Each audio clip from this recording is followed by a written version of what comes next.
Hello and welcome to Lunchtime Politics on Channels Television. I'm Millicent Walker. On the news this hour, Nigerian government seeks to expand its influence beyond Africa's frontiers as it intensifies its bid for the presidency of the United Nations General Assembly.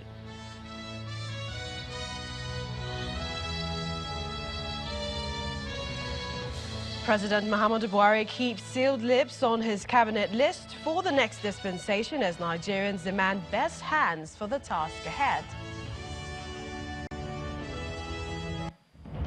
Plus, the Nigerian army raises alarm over the import of mercenaries ahead of the May 29 inauguration as the People's Democratic Party blames the All Progressives Congress for security breach.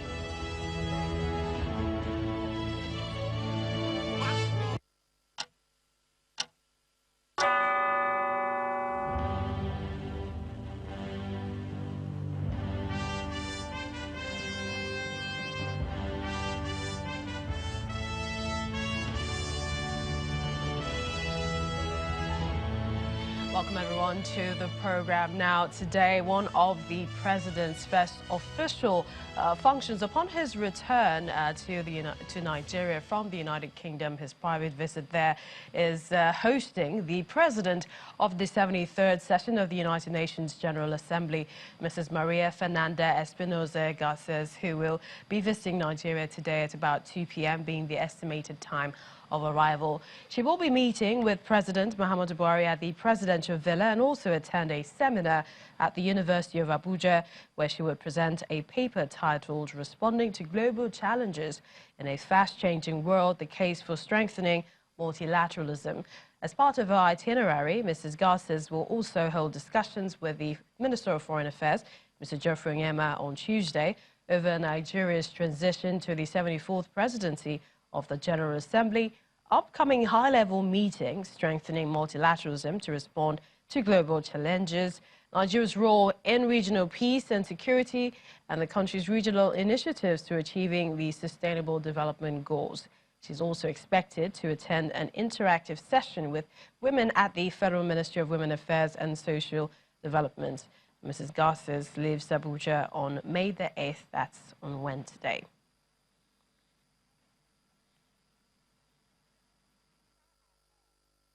We'll also find out more about that with our correspondent who is at the United Nations headquarters in Abuja. But let's switch now to the local politics and let's find out what's happening across the states as we count down to May the 29th, Inauguration Day. We will take our port of departure from Kaduna State, where our correspondent Chimezie Inyocha is standing by. Chimezie.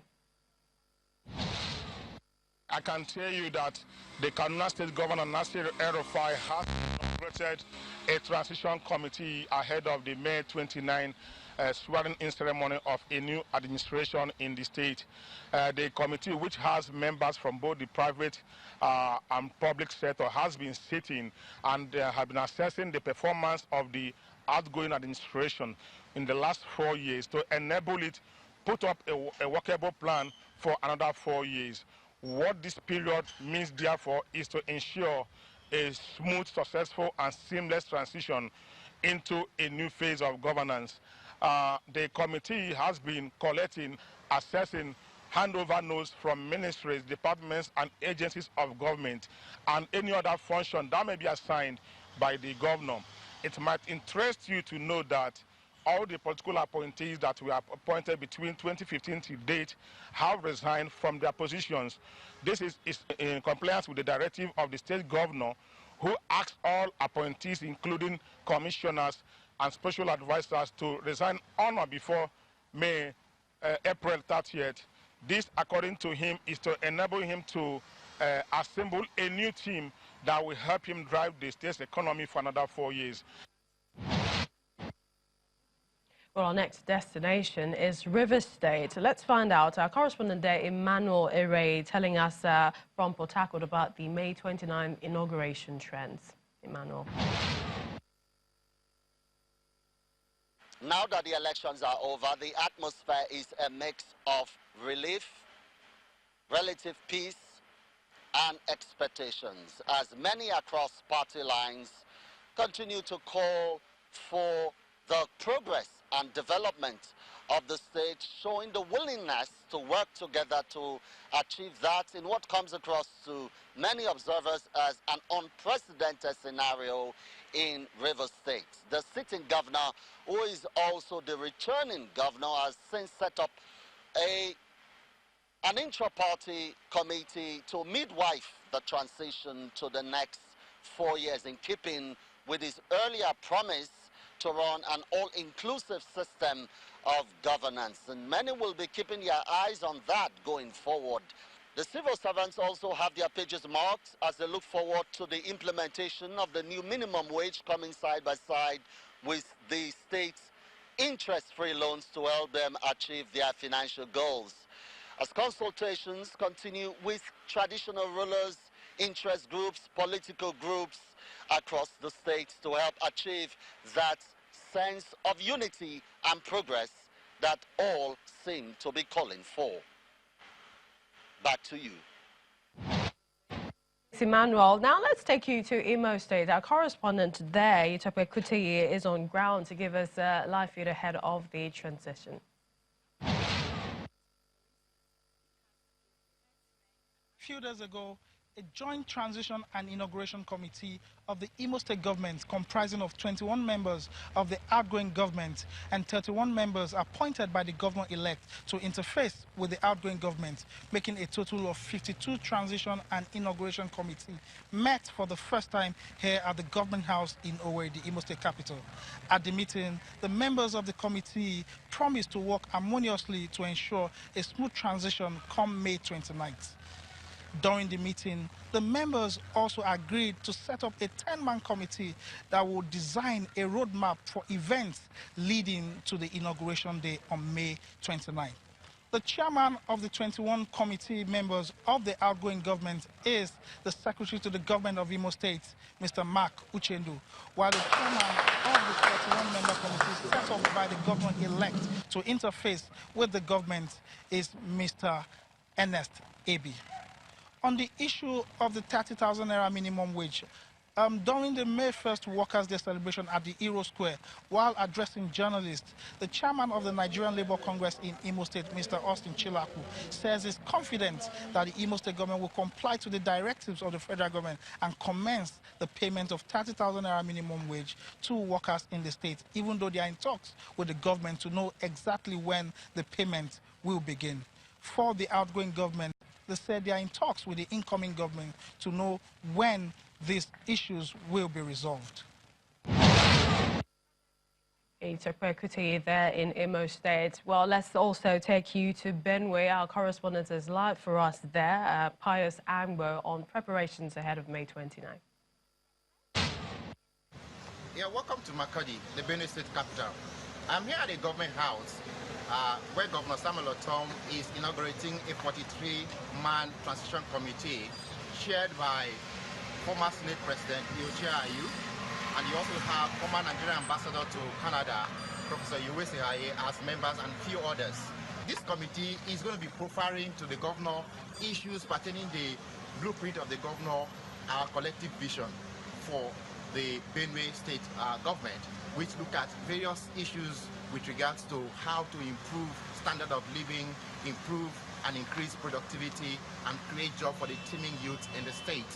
Here again is the issue of the implementation of the 30,000 national minimum wage, which the governor has agreed at the meeting with Labour Union at the biennial conference held in Makurdi recently. He agreed to pay the 30,000 minimum wage. But the question to this is, how is he going to sustain that? Because up until now, he has paid salaries consistently till March of this month that we speak. But is he owing 5 months from previous years, from 2017 particularly? The way forward is for him to improve IGR, generate more income, create employment, build up on the tax profile of the state, and be able to meet up these obligations. Otherwise, it will become protracted for him to meet this obligation. I think that's part of the job the committee has. And I think if this is done, with the excitement I greeted the announcement by the governor from the labor quarters, we'd expect that, yes, the industrial relationship between the governor and the labor union will improve greatly, even though they have been of immense support to him, understanding how much he has dealt with the disbursement of funds accruing to the state. From Makurdi here in Benue State. It's back to you in the studio. Many thanks, Pius Angbo there from Benue. The president is back. Now, that's no longer news. But the news, however, is that Nigeria is full of expectations as to the May 29th inauguration as that date draws closer. Now, yesterday, when the presidential jet touched down in Abuja, he was received by a large number of his cabinet members and also close aides. After that reception, here's what the president said on some of the questions he was asked by a journalist.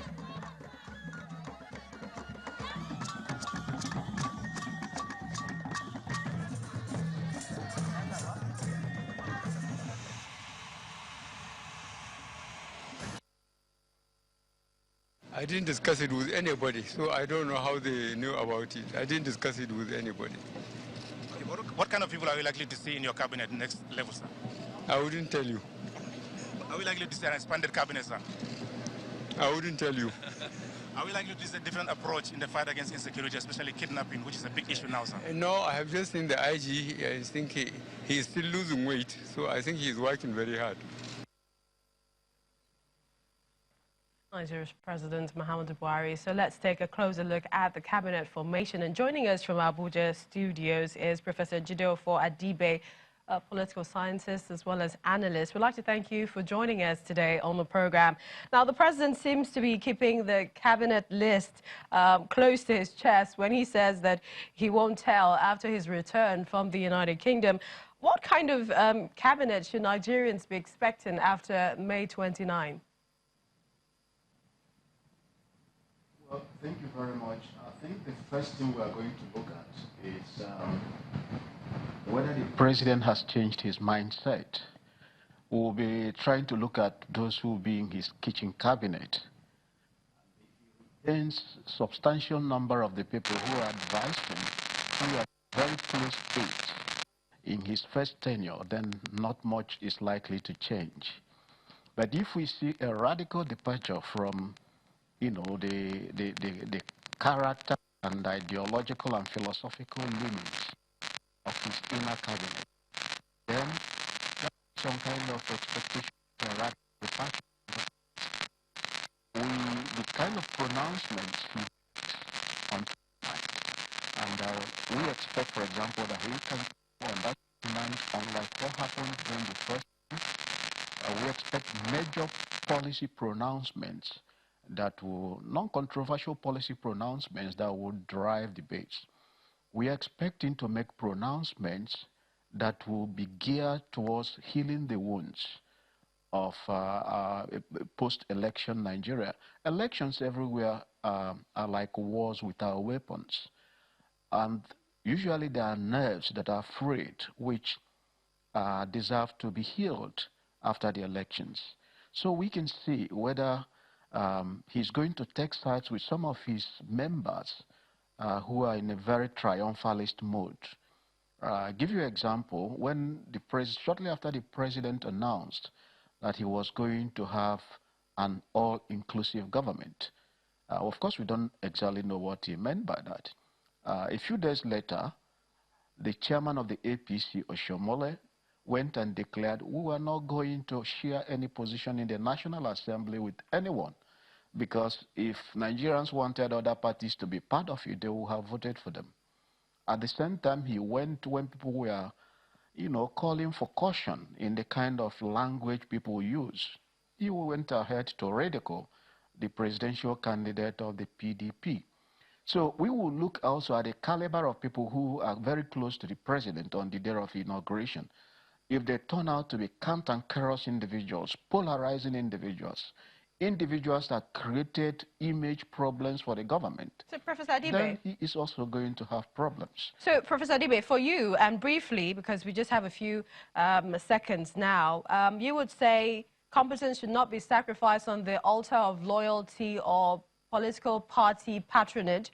And what do you think? What role should federal character play with regards to the application of a new cabinet? Well, every part of this country has competent people. It's not like years ago. So we want the president to be sensitive to his environment. I'll give you an example. Managing the optics is very essential. The way people perceive you as a government also determines the way they relate to you. If you take, for example, the whole argument about the leadership of the National Assembly, the party has recommended two people, one from Northeast and another one from Southwest. I don't think that's good, smart politics. I would have liked to see President saying Northwest, we produce the President, Southwest, we produce the Vice President. In the interest of this inclusiveness, we should recuse ourselves. Let the other zones, it doesn't really matter which zone gets what, but let them get the positions. Yes, it is an elite game. It doesn't really add anything on the ground where you come from. Does it make any developmental difference? It probably not. Professor Adibe. But in terms of managing the optics, that's also the thing. We'd like to thank you, Professor Jidofo Adibe, a Professor of Political Science, for joining us on the program. As we take a short break, and when we return, we'll also still be focusing on preparations ahead of the May 29th inauguration. Please join us again.